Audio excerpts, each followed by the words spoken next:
Cricketer Shami का सबसे शानदार दिन, जब टीम इंडिया में एंट्री मिली, जब एक मैच के लिए 7 विकेट लिए। Entry very quick. चलिए अगला सवाल।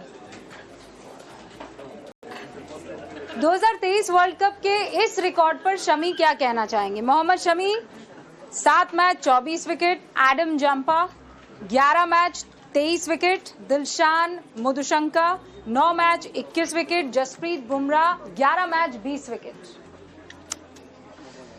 ये तो यार दिमाग में पिक्चर की तरह छपा हुई ये चीज है, क्योंकि बस एक ही मलाल है दिमाग में कि फाइनल जीतना चाहिए था। बस ये नंबर्स मेरे लिए कोई मैटर नहीं करते हैं। बट हाँ, कभी कभी लगता है ऐसा कि सारे वर्ल्ड कप की जब मैं पिक्चर देखता हूँ या कभी कभी कोई रील आती है, लिस्ट आती है सामने कि ये इतने मैच खेले, इतनी विकेटें ली हैं, इतना, तो मेरे दिमाग में वो मैचेस आते हैं जो मैंने मिस किए हैं आईसीसी इवेंट्स के।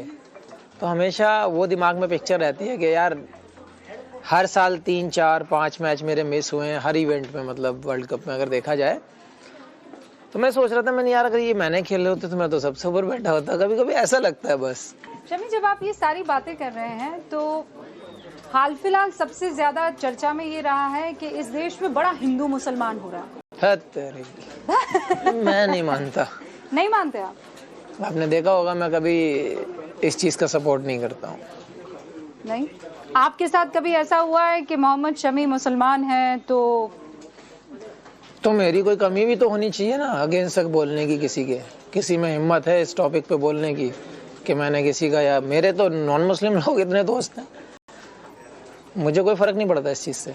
आप लोग ऐसी बातें करते हो कि भाई राजनीति क्या हो रहा है, पॉलिटिक्स को लेके आप लोग के कोई विचार टीम में कोई डिस्कस करता हो या कोई ऐसा हो जो स्पेशली? नहीं, देखिए जितना बड़ा प्लेटफॉर्म होगा इतनी चीजें कम होने लगती है, वो उतनी ही चीजें, मतलब इन चीजों से दूर हो जाती हैं चीजें, क्योंकि आप जितनी ऊपर जाते हैं ना, आपको फिर वो कंट्री जुड़ने लगती है, वहाँ पे देश दिखने लगता है, वहाँ पे आप ये सब चीज़ नहीं देख पाएंगे। आप यहाँ से, आज एग्जांपल दे रहा हूँ, हम लोग यहाँ बैठे हुए इस चीज़ के बारे में बात कर रहे हैं, एक दिन गुजारिए बॉर्डर पे, फिर मैं आपको बताता हूँ, एक दिन गुजारिए आप कहीं जाकर, जब कंट्री की बात आएगी ना आपके दिमाग में वो क्वेश्चन मार्क आ ही नहीं सकता। या फिर आपने अपने कंट्री का लेवल, अपना बैच पहना होगा ना, तो आप दुनिया की हर चीज़ भूल जाओगे। तो ये कभी विचार ही नहीं आते। तो फिर ये जो अविश्वास फैला हुआ है कौम में, वो फिर मैं कुछ बात बोल दूंगा फिर भड़क जाएगी जनता। नहीं, पर तो आप ये सब चीज से कहते हैं ना। मैं हमेशा यही कहता हूँ कि आपको सबको एक दूसरे का सपोर्ट करना चाहिए। देखो, पर्टिकुलर किसी की कोई जगह नहीं है, पर्टिकुलर किसी का कोई नाम नहीं है, और हिंदुस्तान में कोई चीज़ ऐसी है नहीं जो एक पर्टिकुलर चीज़ के लिए रखी गई हो। तो मुझे नहीं लगता कि आपको इस चीज़ पे खींचना चाहिए बात, इस चीज़ को मैदान में लाना चाहिए। आप मुझे बता दीजिए कि हाँ किसको किससे नुकसान है, कौन सा बंदा किसको नुकसान पहुंचा रहा है। मुझे तो लगता नहीं। होली, ईद, दिवाली सब आती है, हम लोग तो जाते हैं, हमारे यहाँ तो आज तक कोई वहाँ पर कोई मसला ही नहीं होता। आपके यहाँ से तो कावड़ बहुत निकलती है। कभी अब आप देख लो ना, एक साइड का रोड बिल्कुल पैक है, हमारे यहाँ कोई एतराज नहीं है। आपको अपना त्योहार मनाना, मनाइए, शौक से मनाइए, हमें कोई दिक्कत नहीं है। अरे 2 रोड पे जाने की जगह 1 पे चले जाएंगे, इसमें क्या फर्क पड़ रहा है। लेकिन वही है कि अगर आपको है तो फिर झगड़े बनाने के लिए तो फिर कमी नहीं है ना। किसी भी बात पे बन सकता है। आपको अगर बहस करनी है, आप किसी भी चीज पे बहस कर सकते हैं। आपको लड़ाई निकालनी है, आप किसी चीज, बहुत टाइम है लोगों के पास। योगी आदित्यनाथ को कैसा मुख्यमंत्री मानते हैं आप?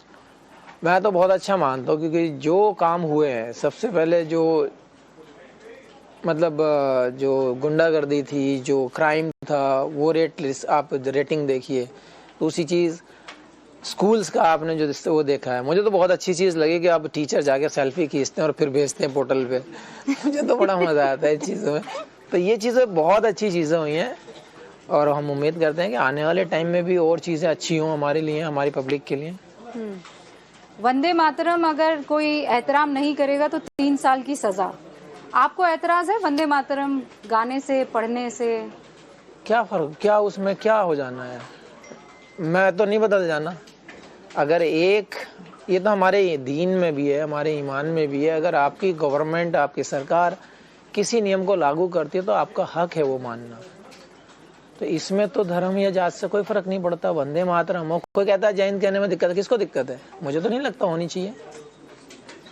या अगर मैं आज भारत माता की जय कहता हूँ तो मेरा क्या बिगड़ जाना है? मेरी कंट्री का नाम है। मैं तो कहता हूँ इन चीजों में क्या फर्क पड़ जाना है? आप हमेशा, मेरे सामने तो बहुत बार आ चुका है, मीडिया प्लेटफॉर्म के सामने बहुत सारे मुझे लाइव कैमराज में इस चीज का वो किया है। मुझे भाई किसी का कोई डर नहीं है। अगर लगता है मैं खुद से डरता हूँ कि मैं खुद से बाहर ना हो जाऊं। बस एक ही चीज है कि आपकी जो गवर्नमेंट, आपका जो लॉ कहता है आप उसको मानो, क्या दिक्कत है उसमें? बहुत बहुत सख्त और बहुत साफ सुथरा मैसेज यहाँ पर। मोहम्मद शमी की नजर में सबसे बेहतरीन कोच कौन है? शास्त्री, कुंबले, द्रविड़ या गंभीर? कंपैरिजन करना थोड़ा डिफिकल्ट है चीजों को। गौती भाई के अंडर में उतना खेला नहीं हूँ क्योंकि उतना मैं मैचेस नहीं खेला हूँ। राहुल भाई के साथ अच्छा टाइम स्पेंड हुआ है, अनिल भाई के साथ। लेकिन मैं अगर इन चार में से एक चूज करना पड़ेगा तो मैं रवि भाई को करूँगा, क्योंकि वो फ्रीडम, वो मतलब जो एग्रेशन दिखता है ना एक प्लेयर में, कि जब फाइट करते हैं, मैच खेलने जाते हैं, तो वो उनमें बाहर से दिखता है। ज्योति का आपसे एक सवाल है। एक्चुअली छोटे छोटे तो बहुत सारे हैं, लेकिन मेनली दो सवालों का जवाब मैं आपसे शमी जानना चाहती हूँ। एक थोड़ा सा पॉलिटिकल, बिकॉज आप उत्तर प्रदेश से आते हैं, और एक पर्सनल। पहला क्वेश्चन ये कि अमरोहा में योगी जी ने आपके नाम पर स्टेडियम बनवाया और काफ़ी छोटे छोटे बच्चे उससे बहुत ज़्यादा मोटिवेटेड फील करते हैं। अमरोहा जैसी जगह से अब छोटे बच्चे सपना देखने लगे हैं मोहम्मद शमी बनने का। तो योगी जी के लिए और मोदी जी के लिए आपकी क्या फीलिंग्स हैं? आपको लगता है कि एज अ पॉलिटिशियन स्पोर्ट्स के लिए कुछ काम उन्होंने किया या कर सकते हैं? कर सकते हैं और भी कर सकते हैं। काम करने को तो मैं पहले भी बोल चुका हूँ, काम तो आप जितना करो उतना कम है। लेकिन स्पेशली जब अमरोहा की बात आ रही है, और मैंने उनको थैंक्स भी बोला था इस चीज़ के लिए कि कोई भी इंसान हो अगर छोटा सा भी कंट्रीब्यूट करता है तो बहुत मायने रखता है वैसे एरिया के लिए जहाँ पर कुछ फैसिलिटीज़ ना हो। और योगी जी ने तो खुले वर्डों में वो ऐलान किया था, तो लोग भी बहुत खुश हुए थे। मेरी अलग बात छोड़ो, वो तो मेरे नाम से किया उन्होंने। उन लोगों को, जो लोग वहाँ पे रहते हैं, उन लोगों को भी एक ऐसा मतलब फेस पे स्माइल था कि हाँ कि कोई चीज़ ऐसी हुई है। तो मुझे लगता है कि ये इस टर्न में जो मैंने जो चेंजेस देखे हैं, मैंने जैसे पहले बताया अभी, तो ये में थी उस वक्त, ये बहुत ही मतलब एक नेक्स्ट लेवल चेंजेस थे हमारे लिए। क्योंकि रोड्स को वो 8 लाइन हो जाना, क्योंकि जब हम दिल्ली आते थे उस टाइम पे रोड सिंगल रोड था, तो जाने का उसी लाइन पे था और आने का भी उसी लाइन पे था। तो हमें 5-5 घंटे लगते थे, 6-6 घंटे दिल्ली आने में। आज 1-1.5 घंटे में आ जाते हैं। तो वो चेंजेस पब्लिक के लिए मतलब अजीब से हैं, एकदम अलग हैं, अद्भुत बदल देंगे। एजुकेशन में देख लीजिए आप, स्पोर्ट्स में देख लीजिए। लेकिन जो गाली देने वाली देखिए, लैंग्वेज तो लैंग्वेज, बैड लैंग्वेज तो आप, मैं कहता हूँ यहाँ पे नहीं, आप कहीं पे किसी भी स्टेज में आप नहीं बर्दाश्त करेंगे या फिर आप नहीं पसंद करेंगे। क्योंकि कितना भी छोटा इंसान हो, कितना भी गरीब इंसान हो या कितना भी गिरा हुआ इंसान हो, गाली तो नहीं पसंद करेगा। कोई भी इंसान आपको बदतमीज बोले, की वीडियो वायरल हो जाते हैं पिच पर जेंटलमैन्स गेम में, लेकिन वो पर्टिकुलर किसी को हर्ट करने के लिए नहीं है। मैं सबसे ज्यादा गाली कौन से क्रिकेटर दे? अगर आपको अभी मैं बोला था कि आप एक रात बॉर्डर पर गुजार के देखिए, आप इतनी गाली सीख के आ जाओगे सामने वाले के लिए। क्योंकि वो जुनून होता है, वो आपको हर्ट करने के लिए गाली नहीं दी जा रही है, वो आपको परेशान करने के लिए गाली नहीं दी जा रही है। तो एक टाइप होता है कि किस वे में भी लेना है। तो बहुत सारी चीजें हैं जो हमें लेनी भी चाहिए, को बहुत सारी चीजें ऐसी नहीं लेनी चाहिए, लेट गो कर देना चाहिए। कुछ रैपिड फायर आपके लिए।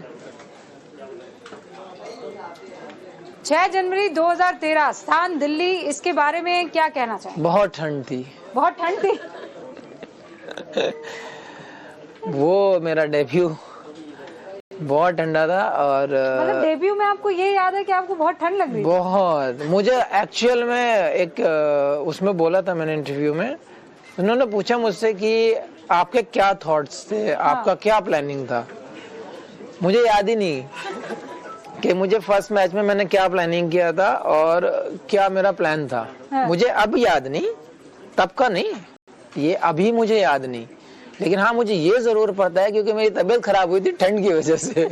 बहुत ठंड थी। बेस्ट गेंदबाज कौन है? जसप्रीत बुमराह, भुवनेश्वर कुमार? नहीं, दोनों ही अच्छे हैं, दोनों डिफरेंट हैं और दोनों ही अच्छे हैं, क्योंकि दोनों के साथ मैं बहुत लंबे टाइम तक खेला हूँ। पर फिर भी एक चुनना हुआ तो? नहीं यार, ऐसा नहीं कर सकते इनके साथ दोनों के। बुमराह अलग है, भुवनेश्वर अलग, दोनों अलग ही माइंडसेट के हैं, क्योंकि बुमराह जितना एग्रेसिव है उतना ही कूल होके भुवनेश्वर निकालता है विकेट। तो मुझे लगता है कि मेरे लिए तो अपोनेंट पे अगर कोई पार्टनर दोनों में से मिल जाए तो बेस्ट है।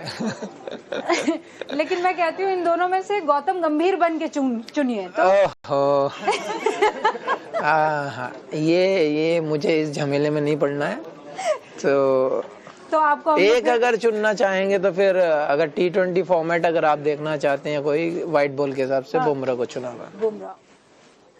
निजी जिंदगी में लगे झटकों के बाद उबरना मुश्किल था या करियर में शुरुआती संघर्ष करना?